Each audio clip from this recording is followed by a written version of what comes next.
here in my neck of the woods, and I'm going through my emails, and I get an email from one of you all, and I just want to read it to you, and then I want to talk about what I think is going on because I think it's universal. I've just been crying, and this email very much touched me, and I think the answer that I gave this wonderful YouTube viewer might help many of you. So let's just go for it. Let's throw spaghetti up against the wall.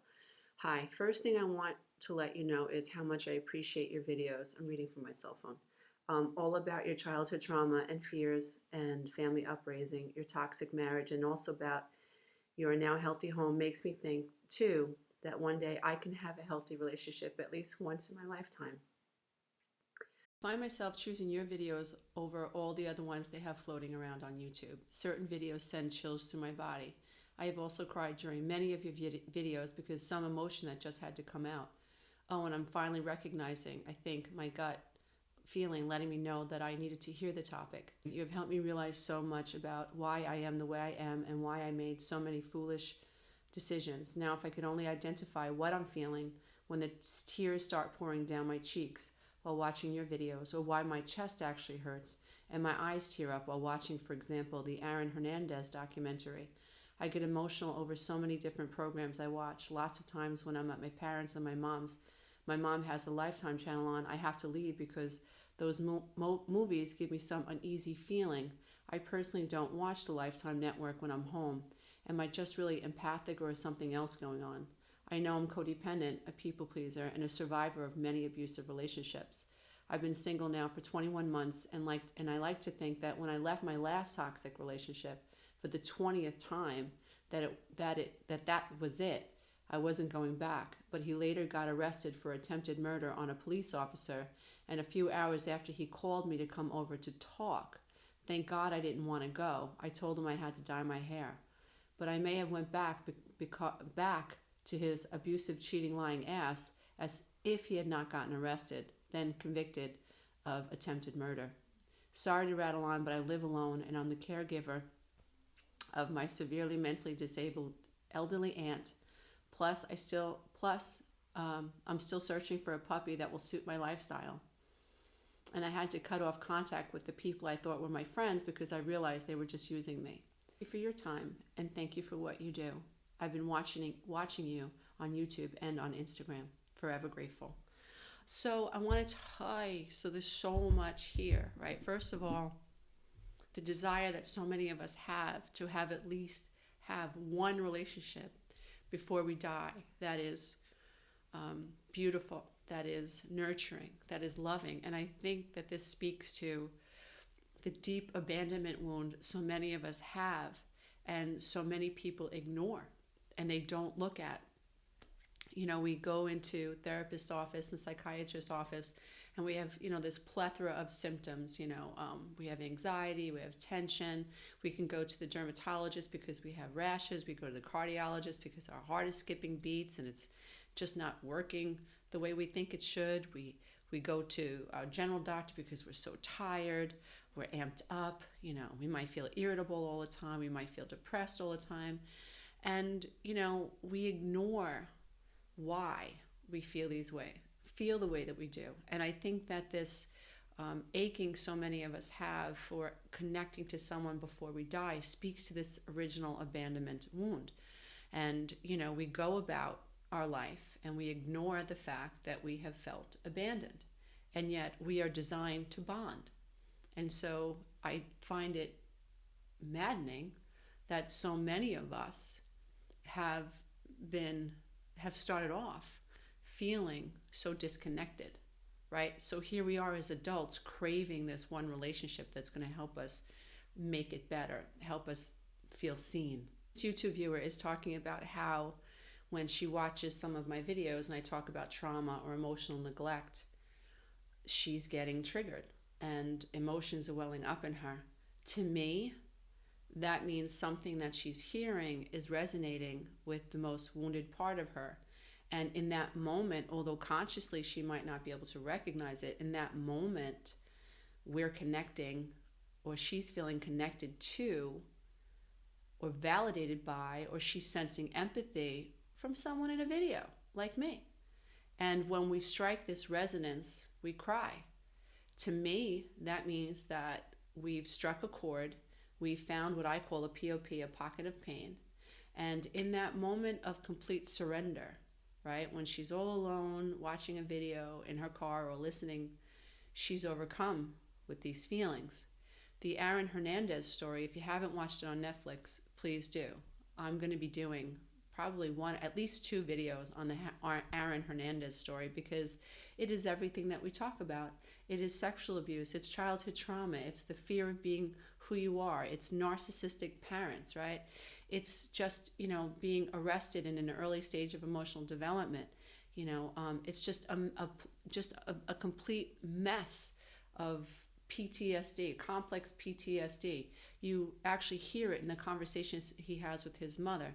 And so when this YouTube viewer is watching a documentary such as that, she's relating to so much of what he went through, of the potential that he had, not only to be an amazing football player and win Super Bowls, but to be a person, to be able to feel love, to express love and feel connected to other people. But when you come from a home that is wrought with fear, all you know is fear. All you know is anxiety. All you know is tension. All you know is I'm not enough. All you know is somehow I've got to be able to connect to someone. And for some reason, I'm unable to do that. And there comes this birthing of, I need to find one relationship before I die that is healthy and fulfilling, that so many people ache and crave. I think that for those of us who have felt so invalidated, and the more invalidated and the more abandoned you were as a child, emotionally, mentally, physically, and so on, the more abandoned you were, the more you were abused, right? So the more you were tortured, that's abandonment and that's abuse. The more you felt ignored as a child, right? The more you're going to crave connection, unless there's a tipping point, in my humble opinion, where the idea of connecting with someone and being vulnerable is just way too terrifying, and you've decided that it's better to eat than be the eaten one, right? And that's where we can develop really, really dark personalities where, I'm just too afraid. I've just learned. It's just too frightening. But most of us are people who have experienced this childhood trauma, this pushing away, and we have not been able to secure healthy attachments to the ones that we love. And as a result, we end up feeling not good enough. We end up being afraid, right? And this fear follows us for the rest of our life. 2 flavors of soup that we can live in as human beings. And as Marianne Williamson so beautifully shares with us, is that you can live in the flavor of love or you can live in the flavor of fear. I'm passionate about the work that I do because I do not think it's fair. And I would say that most YouTubers that talk about this topic, including Richard Grannon, who I think is brilliant, I think most YouTubers who are talking about this type of childhood trauma have a passion about helping people who have been wounded and who have been unfairly, who have been wounded in childhood and who are living with CPTSD and whose bodies and brains and minds are reacting to fear, which is normal, right? When you are taught, that it's afraid to express your feelings, when you are taught that you are not good enough, you are wrought with fear, and your body is responding to that fear properly, right? Your brain is designed to respond to fears, and your body automatically will respond to beliefs that are tainted in fear, whether they are real or not real, or realistic or not realistic, or healthy or unhealthy. And what it blows my mind, and I want to share with everybody, is this idea that beliefs are not powerful. We think they are, but they're powerful because we give them power. So that means the belief is not powerful. You are the powerful one. The belief you believe in, you are giving that belief power. So if you just think about that, like, it's not the belief. You are the power you give the belief. And that is extremely important for those of us who come from neglectful homes. And I also want to say that I get so many letters from people say, my mother didn't burn cigarettes into my arm. My parents stayed married. They were unhappy. They yelled a lot. My mother was codependent, my father was narcissistic, but I didn't experience this childhood trauma. If you were abandoned emotionally in childhood because of the bullshit that was happening in your life, that is emotional neglect. And studies are proving that neglect, emotional neglect, has very similar consequences to the human brain as physical abuse. So we have to begin appreciating that if I feel disconnected, and even if everybody in my world says that's not true, you were connected, we were good parents, we were this, we were that, you have to allow yourself to honor how you feel. You have to accept that your feelings and your perceptions of what you experienced were real for you. Once you surrender to that, then you can kind of work through that, because that the whole, the premise of everything that I do is, can we just accept how you feel? Can we stop judging how you feel? Like, if you feel crappy, and if you at this very moment feel neglected and abandoned, and mommy and daddy and Aunt Jean and Uncle Joe and this one and that one are saying that's not true, you had great parents, you lived, in a wonderful part of Connecticut, whatever, can we just accept that that's how you feel now? What got me stuck, and why I often, when watched a Lifetime movie or heard a certain story or listened to a song on the radio, I would just bawl in tears, because there was this level of ignoring myself that only when I resonated with something outside of me was I able to access this pain, because everybody outside of me told me I didn't have a right to feel the way I feel. Poor young woman, she's tried to leave this one relationship 20 times. I mean, this speaks to the inability to honor the self, to love the self, to protect the self, to respect the self, to understand the self, and to honor what we're experiencing inside relationship dynamics. The reason it's hard for us to honor how we feel is because we've never been validated, right? We've never had someone from the outside say, Lisa, what you're going through is valid. What you're going through is enough.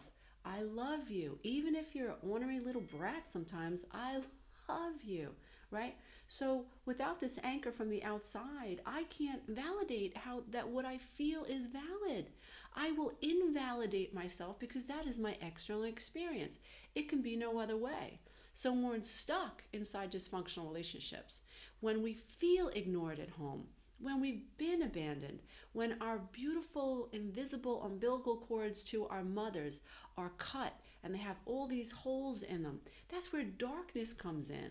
And our job as souls is to learn how to heal up that umbilical cord and to imagine that this cord that should have been tethered to our mothers is really tethered to something even greater than our mothers, which in my opinion is the source of all that is. I'm somebody, I don't label the source and the creator of all that is. I don't do that, right? I think it's arrogant to think that we as human beings know what the name of the creator of all that is. It's just my opinion, right? That's just how I feel. So I am comfortable saying, wait a minute, the trees, my dog, the leaf, the rabbit, the peacock, all came from somewhere. And wherever that came from, I came from. And I'm cool with that. And I'm going to line up with the flavor of love. I'm tired of pulling myself, lining up with fear. So what does that mean? So that means that if you're on YouTube and if you're watching stories like the Aaron Hernandez story and you're crying and you feel all this pain coming out of you, it's not a bad thing, right? We've recognized that there is something within you that needs to be validated, that needs to come out, that needs to be expressed. You're on the right path. In the beginning, it comes out like just tears, right? I don't know how I feel. It's a very important part of the process. So step one is to, wow, I feel this. Let it come up, dear one. Use the 1, 2, 3 process. I have plenty of videos on YouTube about it. I teach it in my coaching programs. Accept how you feel. Feel what you feel. Decide what you want to do about it. Run it through 3 filters. What can I control about this situation? What can't I control about this situation? And ultimately, what do I want to do about it? Base the decision you make, your action step in the 3D world, on how you want to feel, right? Your sister comes over and says, I want you to watch my kids for the weekend. I'm going to Monte Carlo with my boyfriend. You don't want to do that? You ask yourself how you feel. I don't want to do that. I feel uncomfortable with that. That's how I feel. My chest is kind of tight when she comes over like this and expects me to do things for her. That's how I feel. My body's telling me that's how I feel. What can't I control? I can't control that she asks. What can I control? I can control whether I say yes or no. What do I want to do? I'd like to be respected. I'm going to say no. Ultimately, I want to know that I can protect myself around my sister, around my narcissistic sister, around others. This is the process that I use to teach people how to honor, love, respect, and protect themselves. So I hope that helps you. So if you're somebody who is watching YouTube and is watching stories on television, and you are aching and it's resonating with you, it's because it's there.